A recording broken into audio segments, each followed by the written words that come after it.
Hello ఫ్యామ్.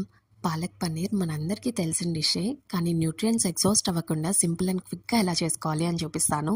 ఒక కడాయిలో ఆయిల్ పోసి whole garam masala, garlic and chillies add చేసుకోండి. అవి కొంచెం రోస్ట్ అయ్యాక పాలక్ వేసుకొని లిడ్ పెట్టుకొని 2 to 3 మినిట్స్ మాత్రమే కుక్ చేయాలి. నెక్స్ట్ ఇందులోకి ginger pieces and tomato add చేసుకొని ఇంకొక 2 మినిట్స్ సాట్ చేసుకుంటే సరిపోతుంది. లీఫీ వెజిటబుల్ని ఎక్కువ కుక్ చేయకూడదు. ఇప్పుడు దీన్ని గ్రైండింగ్ జార్లోకి తీసుకొని స్మూత్గా పేస్ట్ చేసుకోండి.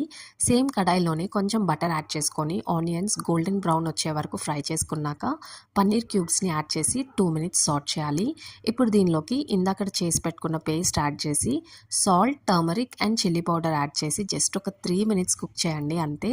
ఫైనల్గా కసూరి మేతి ఉంటే యాడ్ చేసుకోండి. ఎక్కువసేపు కుక్ చేస్తే పన్నీర్ బ్రేక్ అయిపోతుంది. సో ఫైనల్గా మన పాలక్ పన్నీర్ అయితే రెడీ అయిపోయింది. ఈ కర్రీ చేయడానికి మీకు జస్ట్ 10 మినిట్స్ టైం పడుతుంది. అంటే do try it and for more such videos please do subscribe.